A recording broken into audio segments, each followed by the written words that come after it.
all going to happen along with the Trump campaign. I believe that there were some links there. Okay.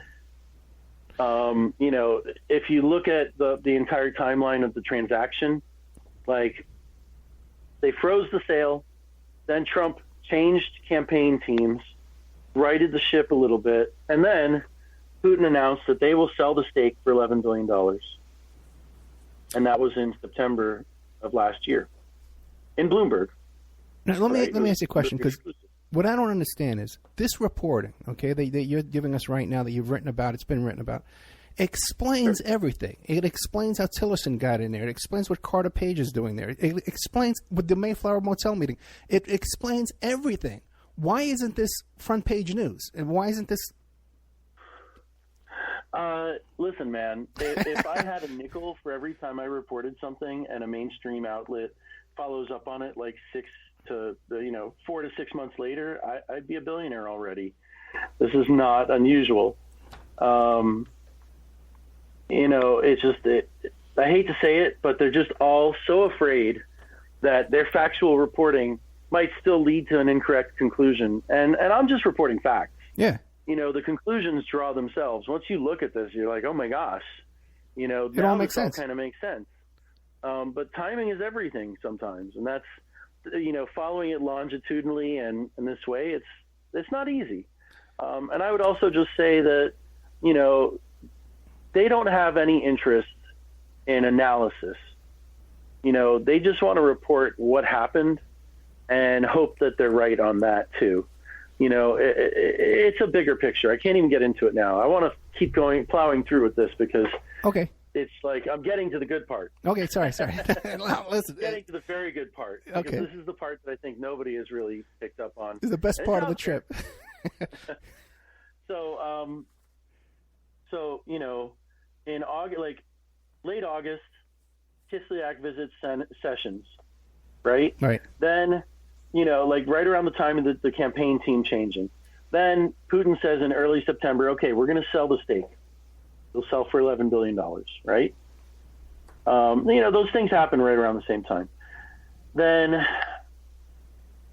Rosneft was engaged in another transaction, right? It wasn't just a sale. It wasn't just a privatization sale. Okay. They were also acquiring the remains of another Russian oil company called Rosneft. All right.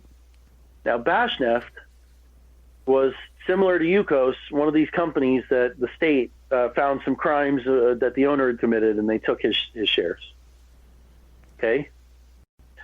So what happens is, in the very beginning of October, they closed on Rosneft. Then the Access Hollywood tape got released. Right. and everything kind of got thrown into doubt. Okay. And then Putin told Reuters, and this is very important, Rosneft will buy its own shares if necessary. And Rosneft starts issuing bonds to generate cash. And, they do the Russian shell game to generate cash on the books that they can use, even though it's, printing money. Okay, it's literally printing money. Like they printed money, so Rosneft will be ready just in case. Okay? And then a few days after that, Trump shockingly wins the election. Right? Right. Now, on December 7th, they announced that the deal had closed, or entered the closing phase, the Rosneft transaction to sell the shares. And then on the 7th of January, they announced that it was closed. Right? And, there's all sorts of things going on. A transaction of this size leaves fingerprints everywhere. Okay? Carter Page visited and met the shareholders of Rosneft during that time period, like December 14th, I want to say. And we know he walked away with $500 million? I don't know that he walked away. You have to understand that these kind of raw intelligence dossiers, right, they're a starting point for research, not a finishing point. And let's hold that thought and remind me in a minute. Okay. We'll kind of go there.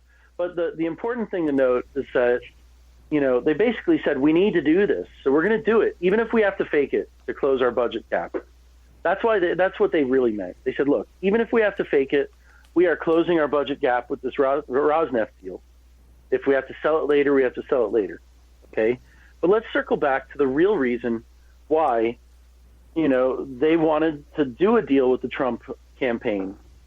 Sanctions. Okay? With all of the international sanctions, Russia is having a terrible time bringing new capital into their economy. That's why they wanted to close their budget deficit with outside capital instead of just cooking up the books, devaluing the currency, adding more debt. These things, these accounting maneuvers can go on forever, but eventually there's a price to be paid, and the price is that nobody trusts your books. Mm. And, it can erode the value of your currency, like I said, erode currency values, lower credit ratings, all these things. So, at its essence, this Rosneft deal was a capital injection into, company Russia. Because they own 51% of all of these companies. The Gazproms, the Rosnefts, that's kind of how they do business. And I would just say that they needed to be able to skirt the sanctions, close the transaction, and know that they wouldn't be impacted by the sanctions when the next administration arrived. Right. And that's pretty much what went down. The whole deal closed, and then on January 10th, Donald Trump had a press conference with the number one law firm in Russia representing him, a stack of empty paperwork that he pointed at, and BuzzFeed released the dossier to the public, and here we are. How does the Giuliani law firm fit into this? Because he was involved in the whole campaign as well. Well, it's funny you mentioned that, because I looked up Rudy, and he said, I want to say it was in April. He said, I don't want to endorse anybody or get involved in the campaign, because then they'll ask me to speak, and, it's a whole political thing. And then all of a sudden, like a week or two later, he got involved. And I wrote a story about that on the Stern Facts as well. Let me hop in there and pump it out so everybody can see it on Twitter. But yeah, Rudy Giuliani, I would say he's the guy that nobody is talking about right now, but I think that he's going to wind up in the pinch for his activities. And the reason is that literally all of his clients are involved in the Trump-Russia dossier. All of them. The nation of Qatar was one of his security clients.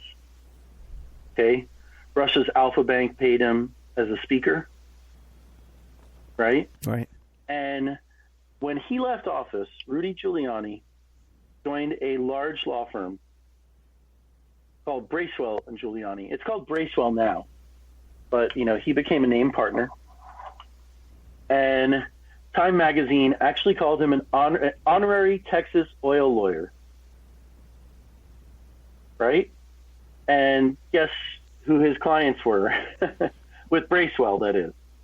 Rosneft. Oh, Rosneft was a Bracewell client, and they even confirmed it after the sanctions. Giuliani has been flying to Russia since 2004. He took Tri-Global Strategic Ventures, hired him. They're a venture capital firm. He met with Minister Lavrov, the foreign minister of Russia, in 2004. So he's got all of the contacts, shockingly all of the contacts. It's one of those things like, familiarity is just necessary for these kind of deals. And in fact, it kind of drives them. And if you think about how people just do business in the real world, relationships matter. I was just speaking with one of my mortgage broker originators and telling him how, look, these people from all over the country that somebody refers you for a commercial loan, that probably isn't going to happen. Just evaluate it in 5 minutes. And, when they say, oh, no, thanks, just move on. But when it's somebody that's through our chain of people, you know, when it's an associate of one of our other associates or one of our commercial brokers, or, you know, when it's somebody you know or from your network of friends and family, you know those deals are going to happen. There's a connection there. They're not just kicking a few tires and seeing what this other place will do. And in the broader world, it's like that. I mean, you want to do deals with people that you have some passing knowledge of. And so Rudy Giuliani, I mean, being Rosneft's lawyer, wow, that puts him right in the thick of all of this. And the timing is pretty much consistent with what I'm telling you about. Plus, he's got all those connections in the New York FBI office. Right. And as anybody who's ever been involved in this, anybody who's ever cared to watch the news knows, he went right onto Fox News and said, "We've got an October surprise coming, ha ha ha ha," which implicates the New York FBI field office in some shenanigans. And, you know, we'll find out more about this. I'll tell you a funny story. A fellow named Scott Dworkin, you can find him at Funder on Twitter. After James Comey released his infamous letter, Mr. Dworkin and the Democratic Coalition, the group that he's co-founded, they filed a complaint with the Department of Justice under the Hatch Act, saying that he had unduly interfered in a partisan matter. And the only thing that the Hatch Act will penalize is to terminate somebody's job. Okay? Well, on January 19th, the Department of Justice actually announced that they were investigating Mr. Comey because of that letter, you know, under the Hatch Act. Like the Inspector General is investigating. And that investigation continues, and it's become an investigation of his firing. But I believe that it's going to be an investigation of the entire chain of events related to Anthony Weiner and that letter, and how did that all happen? Because that's really one of the biggest mysteries of the entire election, along with how would Rudy Giuliani actually know about it. But the very idea that Rudy Giuliani would be a Secretary of State is laughable, especially if you read my article on the Stern Facts, which I'm going to tweet out right now. Yeah, and let me add in there, the other one that knew about the Weiner laptop was Eric Prince, who shows up here later on as well. Yes, he became the back channel between the Trump campaign and, you know, basically he went to this Seychelles meeting with the Qataris. That's right. I almost forgot about that. Right. And not only that, here's a little bit of background about Eric Prince that maybe not everybody knows. So he founded Blackwater. His sister is Betsy DeVos. Okay. the Department of, you know, the Secretary of the Department of Education, who herself comes from the DeVos family. You know, she married into the DeVos family, which is, you know, Amway. Now, Eric Prince started in politics working as an aide to a certain congressman who I mentioned earlier in the broadcast, Dana Rohrabacher. All right? Didn't know. Which is, yes, and he's also, you know, very personal with Paul Behrens.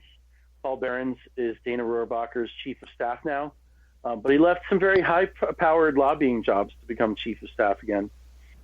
And then another thing that people may not know about Eric Prince is that about 4 or 5 years ago, he was outed as an asset of the FBI, the CIA. And he was not very happy about that. In fact, most CIA assets are not very happy about being exposed or outed. But it happened. So, you know, there's a connection between Keith Schiller. With them, but it does mean that he was, you know, a CIA asset, which I think it just adds another layer to the puzzle. It just shows you that he's not just some company owner; he's a player. Well, not only that too. There's a civil lawsuit right now alleging murders at Eric Prince's direction. Eric Prince also too has a connection to Keith Schiller, because when Keith Schiller was running his private security business when he was a cop in New York, he was recruiting for Blackwater. Oh, it doesn't surprise me. Yeah. And of course, Schiller became Trump's body man, I'd call him. You know, like bodyguard. You know, first with the Trump org and then later in the White House. And director of White House operations. Director of White House and operations. Keith Schiller, he delivered the infamous letter to the FBI headquarters, you know, telling them that Comey was fired. And, He resigned his position, surprisingly, about a month and a half ago, and appeared in front of the special counsel last week, or maybe he's going next week.